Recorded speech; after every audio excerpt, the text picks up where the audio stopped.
कैसे हो आप सब। एक बार फिर से आप सभी का स्वागत है मेरा दूरदर्शन मेरा विद्यालय में।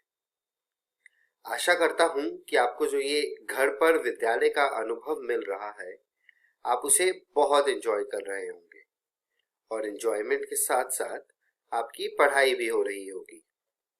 आप सभी ने अपना कॉपी और कलम तो ले ही लिया होगा। तो चलिए देखते हैं आज के एपिसोड में हम क्या पढ़ेंगे। आज के एपिसोड की शुरुआत हम कक्षा 9वीं की पढ़ाई के साथ करेंगे, जिसमें हम गणित में एक नया पाठ यूक्लिड की ज्यामिति का परिचय शुरू करेंगे और उसके बाद विज्ञान में ऊतक के बारे में कुछ और बातें जानेंगे। कक्षा 9वीं की पढ़ाई के बाद हम एक बहुत रोचक कहानी देखेंगे जिसका नाम है कागज के राज, और जानेंगे कि शाजिया का रिसाइकल बैग और कछुआ की कहानी क्या थी। उसके बाद दोस्तों हम कक्षा 10 की पढ़ाई शुरू करेंगे, जिसमें हम सबसे पहले गणित में त्रिकोणमिति का परिचय देखेंगे और आज के एपिसोड में सबसे आखिरी में हम विज्ञान का पाठ प्रकाश, परावर्तन और अपवर्तन के बारे में कुछ बातें जानेंगे। तो चलिए शुरू करते हैं आज के एपिसोड को।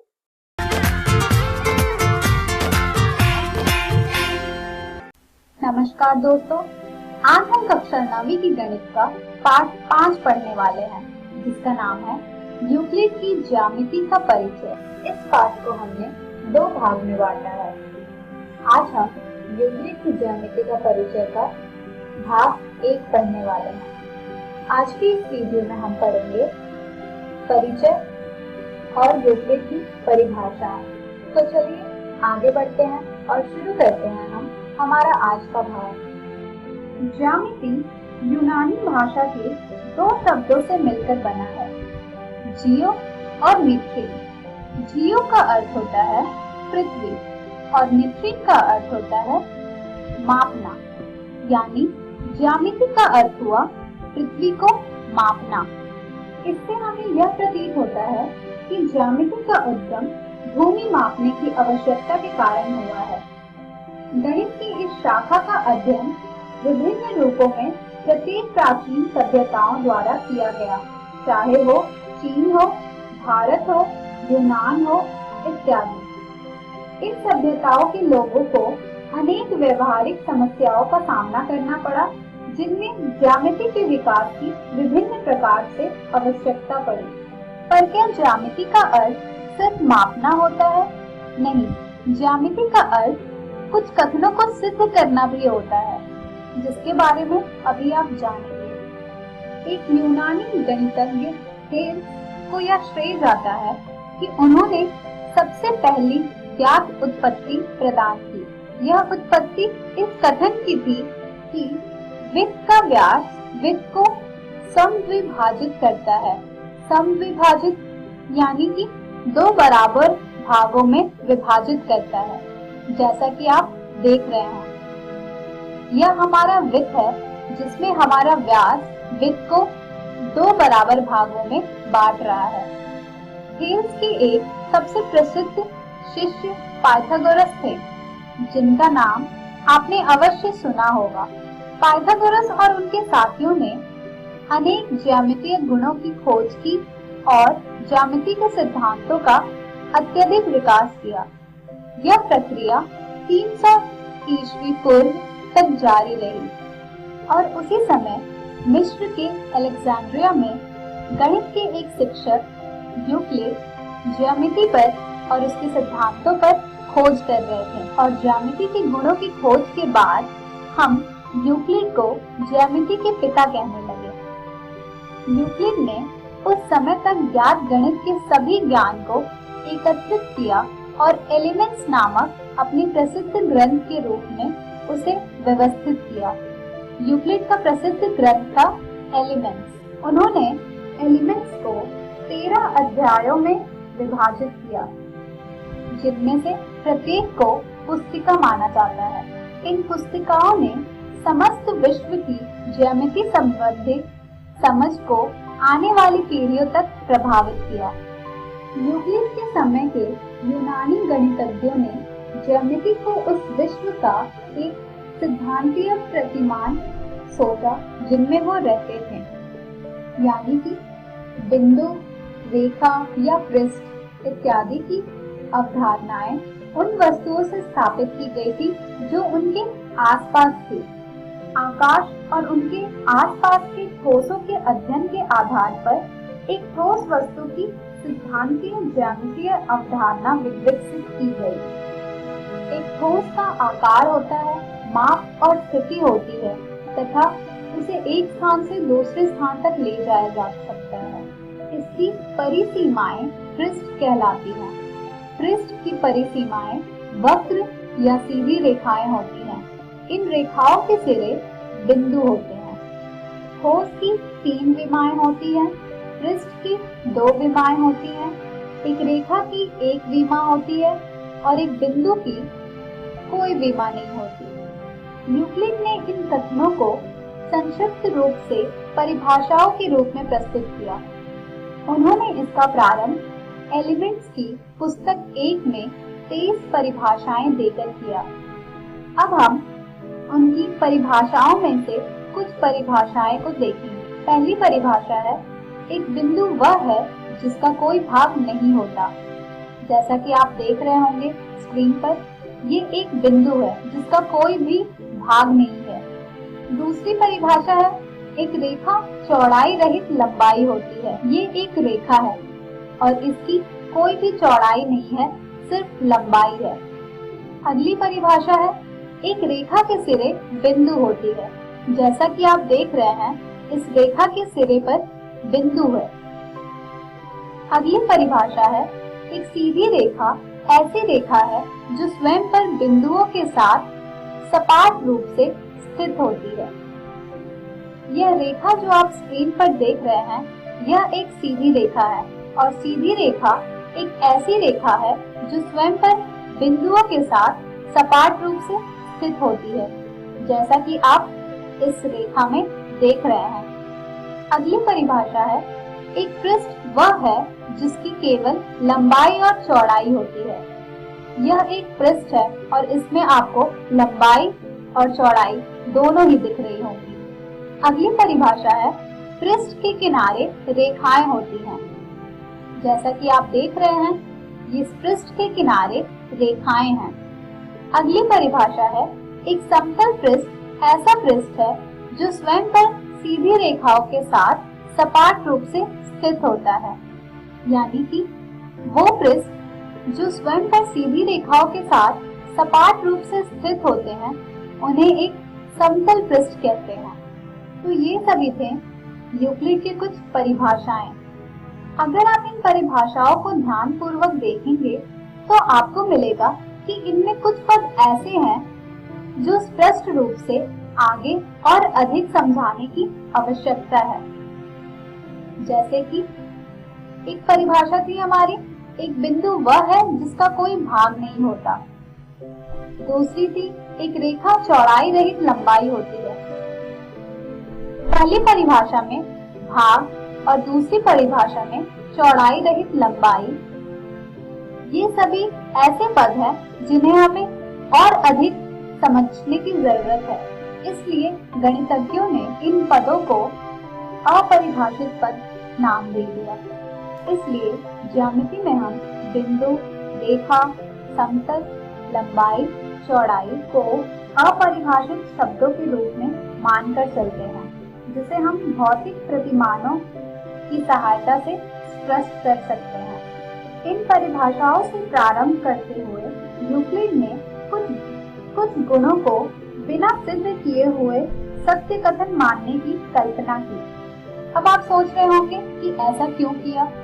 क्योंकि ये कल्पनाएं वास्तव में स्पष्टता सर्वव्यापी सत्य थे। उन्होंने स्पष्टता सर्वव्यापी सत्य को 2 भागों में बांटा।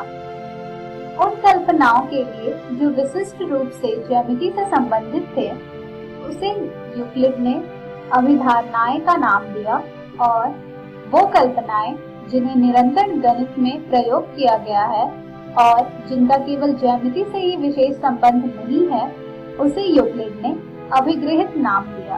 तो ये दो वर्ग थे जिसमें यूक्लिड ने प्रस्तुतः सर्वव्यापी सत्य को विभाजित किया।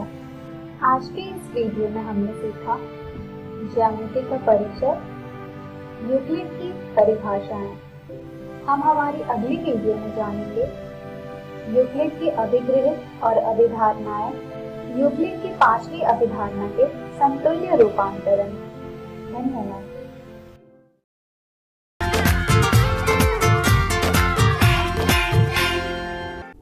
नमस्कार दोस्तों, आज का हमारा अध्याय है ऊतक भाग 2।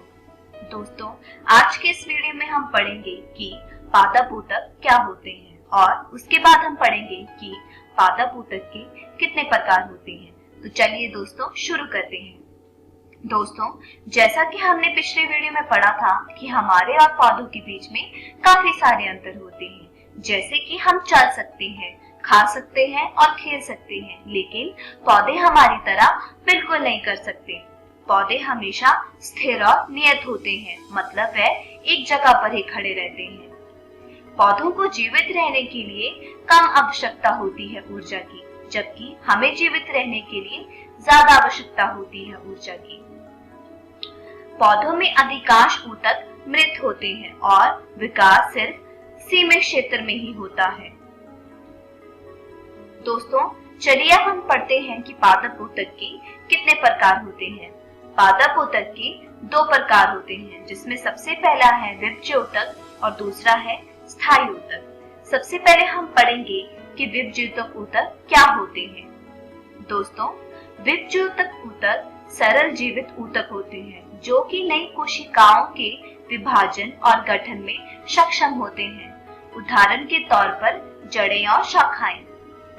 ये जहाँ कोई भी नई टहनियां या शाखाएं निकल रही होती हैं किसी भी पौधे में, वहां पाए जाते हैं। दोस्तों, विभज्य ऊतक के 3 प्रकार होते हैं, जिसमें सबसे पहला है शीर्षस्थीय विभज्य ऊतक, दूसरा है अंतःवृष्ट विभज्य ऊतक और तीसरा है पार्श्व विभज्य ऊतक। चलिए इसे चित्र में देखते हैं। ये चित्र विभज्य ऊतक का है, जिसमें शीर्षस्थीय विभज्य ऊतक, अंतःवृष्ट विभज्य ऊतक और पार्श्व विभज्य ऊतक मौजूद है। सबसे पहले हम पढ़ते हैं कि शीर्षस्थीय विभज्य ऊतक क्या होते हैं। शीर्षस्थीय विभज्य ऊतक जड़ों और शाखाओं की बढ़ती युक्तियों पर मौजूद होते हैं। यह जड़ों और तनों को बढ़ाव की ओर ले जाते हैं और पौधे की प्राथमिक वृद्धि में भी मदद करते हैं। चलिए इसे एक उदाहरण के माध्यम से समझते हैं। मान लीजिए कि एक कोई पौधा है, तो जिस तरह ये पौधे विकास करेंगे, शीर्षस्थीय विभज्य ऊतक उसकी आखिर की युक्तियों में ही मौजूद होंगे। इसी तरह से पौधे की जड़ों में भी ये आखिर की युक्तियों में ही मौजूद होते हैं।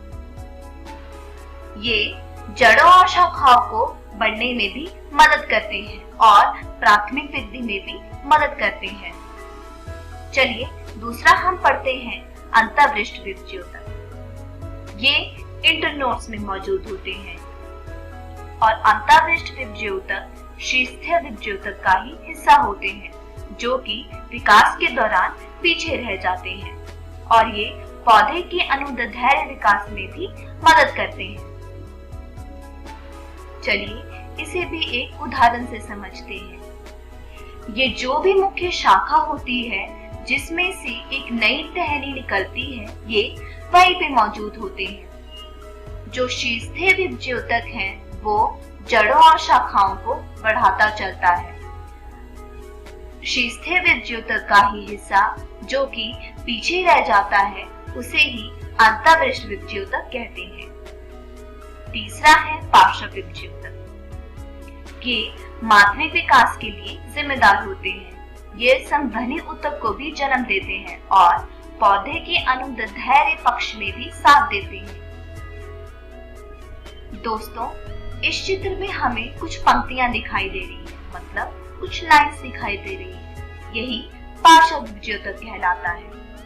ये शाखा की चौड़ाई को बढ़ाता है जैसे जैसे पौधा विकास करता है। चलिए दोस्तों, अब हम देखते हैं कि स्थायी ऊतक क्या होते हैं। स्थायी ऊतक के पास निश्चित आकार होता है। ये मृत या जीवित हो सकते हैं। स्थायी ऊतक विभाजित नहीं होते हैं। दोस्तों, जैसा कि हमने पढ़ा कि विभज्योतक ऊतक विभाजित हो सकते हैं, परंतु स्थायी ऊतक जो होते हैं वह विभाजित नहीं हो सकते हैं। स्थायी ऊतक के दो प्रकार होते हैं, जिसमें सबसे पहला होता है सरल स्थायी ऊतक और दूसरा होता है जटिल स्थायी ऊतक। दोस्तों, इस वीडियो में हम सिर्फ सरल स्थायी ऊतक के ही बारे में पढ़ेंगे। यह चित्र सरल स्थायी ऊतक को दर्शा रहा है, जबकि यह चित्र जटिल स्थायी ऊतक को दर्शा रहा है। चलिए दोस्तों, अब हम देखते हैं कि सरल स्थायी ऊतक क्या होते हैं। दोस्तों, सरल स्थायी ऊतक के दो प्रकार होते हैं, जिसमें सबसे पहला है सुरक्षात्मक ऊतक और दूसरा है सहायक ऊतक।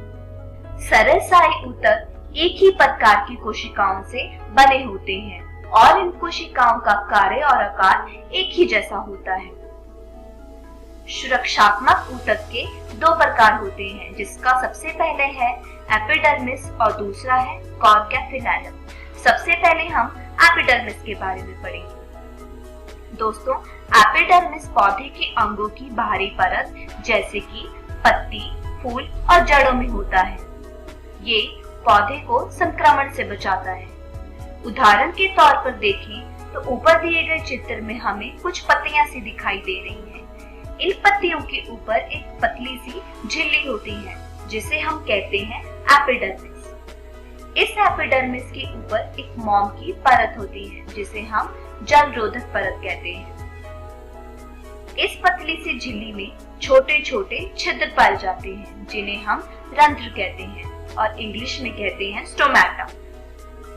इस रंध्र में गुर्दे के आकार की कोशिकाएं होती हैं, जिसे बचाव कोशिकाएं कहते हैं। दोस्तों, ये चीजें हम अपनी खुली आंखों से नहीं देख सकते हैं।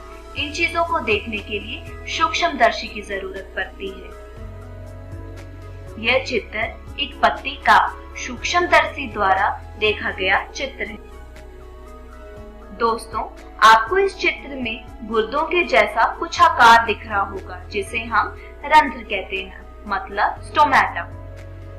दोस्तों, एपिडर्मिस का कार्य पौधों को सूखने से और खराब होने से बचाना होता है, और जो ये छोटे छोटे छिद्र होते हैं वो प्रकाश संश्लेषण के द्वारा गैसीय उत्सर्जन की अनुमति देते हैं और ये पानी के वाष्प बनकर ना निकलने की प्रक्रिया में भी मदद करते हैं। दूसरा हम पढ़ते हैं कि कॉर्क और फिलैलम क्या होते हैं।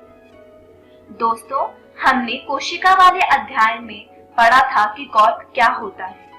अगर आपको याद हो तो हम जानते हैं कि कॉर्क पेड़ की एक छाल होती है, मतलब जो भी पेड़ का तना होता है। इसमें कोई भी छिद्र मौजूद नहीं होता। ये पौधों को मजबूती प्रदान करता है। कॉर्क का उपयोग क्रिकेट बॉल, टेबल टेनिस आदि बनाने के काम में भी आता है। ये सिर्फ मृत कोशिकाओं से ही बने होते हैं। कॉर्क में अंतरकोशिकीय स्थान नहीं होते हैं और ये पौधों के संक्रमण को भी बचाता है।